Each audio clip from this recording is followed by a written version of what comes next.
Oke, assalamualaikum warahmatullahi wabarakatuh ya. Terima kasih telah melakukan pemaharan.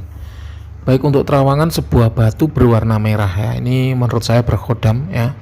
Ini khodamnya sudah memang masuk ya, artinya bindingnya itu kuat dengan bendanya begitu.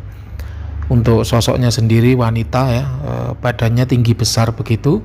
Kemudian dia bisa berubah wujud menjadi setengah ular ya. Jadi perut ke bawah itu ular, sedangkan perut ke atas itu wanita ya. Ini bagus ya, menurut saya bagus, vibrasinya juga kuat, galak juga ya.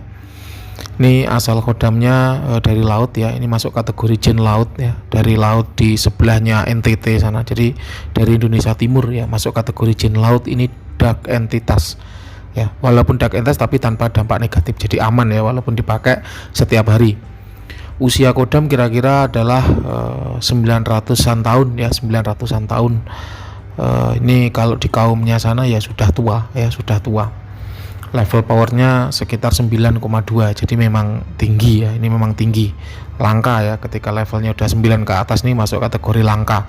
Dan saya sendiri pun sebenarnya jarang ya menjumpai azimat-azimat level 9 ke atas kalau itu bukan dari seorang guru praktisi yang benar-benar mumpuni dalam hal spiritual dan dalam hal supranatural kayak gitu.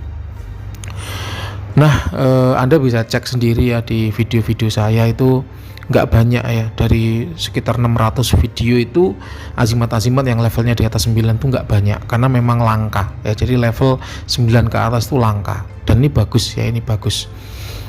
Nah, untuk tuanya sendiri yang pertama ya, dia lebih ke asihan ya, asian dan kewibawaan, jadi membuat pemiliknya itu disegani sekaligus disukai ya, disegani dan disenangi oleh orang lain gitu. Jadi dia menakutkan, bergerak, mematikan begitu, tapi juga disukai ya. Jadi asian dan kewibawaan ini bagus ya, dimiliki oleh tokoh publik, Pak Camat, Pak Lurah, anggota dewan ya, itu bagus karena kewibawaannya kuat, kemudian asihannya juga kuat ya. Kemudian selain itu dia juga punya tuah untuk penundukan ya. Penundukan itu membuat orang lain tuh mudah takut dan mudah nurut kayak gitu. Kemudian tuah terakhir yaitu ada di proteksi ya. Nah, untuk perawatan ya, ini bagusnya ya, untuk sebuah khodam sebagus ini tuh ya gaharu ya, gaharu, minyak gaharu ataupun dupa gaharu. Yang bagus itu ya kayu gaharu karena masih asli atau murni ya kayak gitu.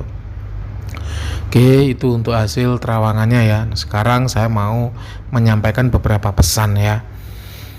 Seringkali saya menemui bahwa orang menjual batu-batu hasil pengisian ya, batu-batu yang diasma, batu-batu yang diwirid, batu-batu yang dirituali, diisi sendiri, kemudian dijual dengan embel-embel mustika ya, mustika merah delima, mustika tetes embun, mustika lipan dan sebagainya. Sehingga akhirnya sekarang sebuah mustika lipan ataupun mustika merah delima yang biasanya itu dimahar di atas 10 juta gitu ya, sekarang dijual dengan harga ratusan ribu, kadang 150.000, 200.000 ya, padahal itu adalah batu-batu isian dijual dengan nama mustika. Itu sebenarnya kurang pas ya, kurang pas.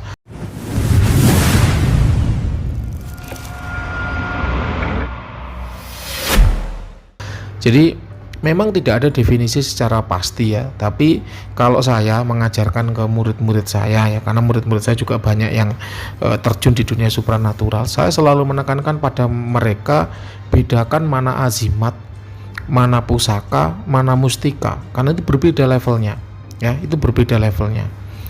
Kalau azimat itu seperti yang Anda terawangkan ini, jadi benda kosong ya, kemudian diisi dengan khodam, itu namanya azimat. Ya, azimat tuh beda dengan mustika, beda dengan pusaka, levelnya beda ya. Azimat tuh ada di bawah sendiri. Nah, yaitu apa? Benda-benda yang kita beli kemudian diisi dengan khodam ya, diisi dengan suatu tuah goib. Nah, itu azimat namanya. Sedangkan pusaka itu ada pakem leluhurnya ya. Misalnya disertai dengan puasa, bertapa, kemudian ditutup dengan selamatan, menyembelih ayam, menyembelih kambing ya, mengundang tetangga masyarakat untuk doa bersama. Nah, itu pusaka. Azimat jangan disebut pusaka karena ketinggian ya. Pusaka juga jangan disebut azimat. Kenapa? Karena itu namanya merendahkan ya. Saya punya teman-teman empu ya, itu mereka membuat pusaka. Kenapa? Karena memang pakemnya turun-temurun dan itu terus dilakukan. Kalau seorang empu membuat pusaka tidak dengan pakem, maka levelnya akan turun menjadi azimat atau jimatan kayak gitu. Kalau pusaka ya kita sebut pusaka, kalau azimat ya kita sebut dengan azimat. Jadi jualan tuh harus jujur ya. Baik katakan baik, biasa katakan biasa, buruk katakan buruk. Kenapa? Karena memang pedagang itu rawan banget ya, rawan banget. Ya, dosanya itu rawan banget. Kenapa? Karena itu tadi seringkali pedagang itu berdusta untuk menaikkan derajat dagangannya. Ayam dipotong kemarin katanya dipotong tadi pagi, segar kayak gitu. Buah dipetik kemarin katanya dipetik tadi pagi supaya segar. Buah itu dikarbit matangnya dibilang masak pohon. Mangga itu biasanya dibilang masak pohon biar lakunya mahal. Kayak gitu tuh nggak boleh ya. Jadi azimat ya katakan azimat. Azimat itu untuk benda yang diisi, itu azimat. Kalau pusaka ada pakemnya, walaupun pembuatan azimat juga ada pakem. Seperti saya membuat azimat tuh ada pakemnya. Makanya saya berani menulis rajanya azimat. Kenapa? Karena azimat saya itu berpakem. Tidak hanya cukup benda ditiup jadi, enggak, tapi ada pakemnya, ada tata caranya. Tapi tetap saya menyebutnya sebagai azimat karena tidak ada semacam puasa bertapa ataupun selamatan, itu enggak ada. Kecuali itu saya pakai sendiri, mungkin levelnya akan saya setarakan dengan pusaka, tapi pun buatannya lama, kadang sampai 1 bulan, kadang 2 bulan baru menghasilkan 1 buah pusaka kayak gitu. Ya itu kalau saya, makanya saya benar-benar jujur dengan produk buatan saya. Kalau azimat ya sebut dengan azimat, kalau pusaka ya sebut dengan pusaka, jangan disebut mustika, jangan disebut azimat, jangan ya. Lalu mustika itu apa? Mustika itu merujuk pada tarikan alam. Misal Anda narik dari alam keluar batu ya, narik dari alam keluar mahkota, narik dari alam keluar besi bentuknya daun, bentuknya jarum dan sebagainya. Nah, itu baru kita sebut dengan mustika.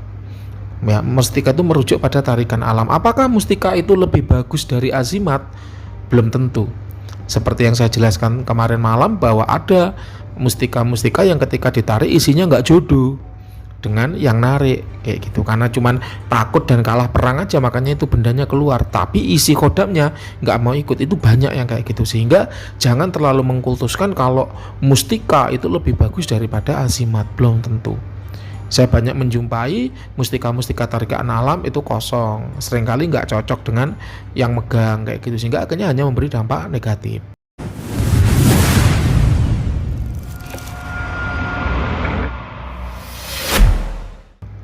Pusaka juga demikian.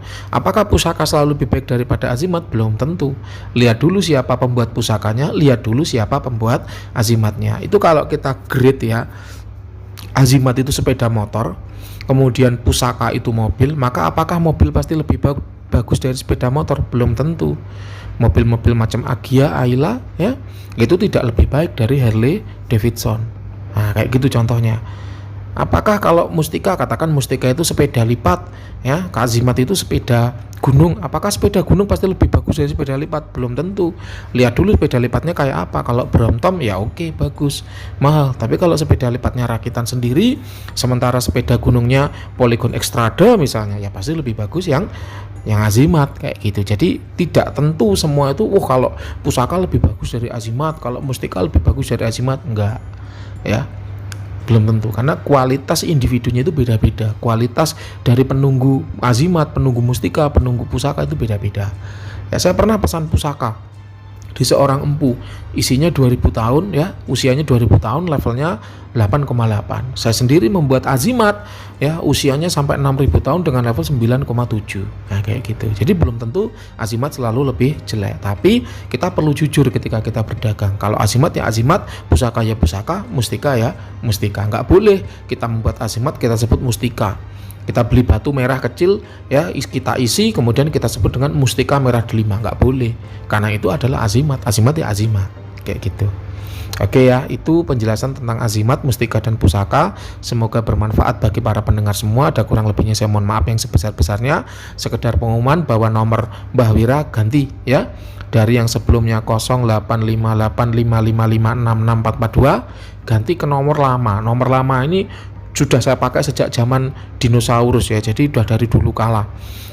di YouTube Mbak Wira yang awal-awal tuh nomor ini selalu tercantum sepanjang video ya, nomornya 08533 nolnya 4 kali 442 ya. Saya ulangi, 08533 nolnya 4 kali 442 itu saya pakai kembali karena nomor yang baru yang 0858555 itu hilang ya, hilang.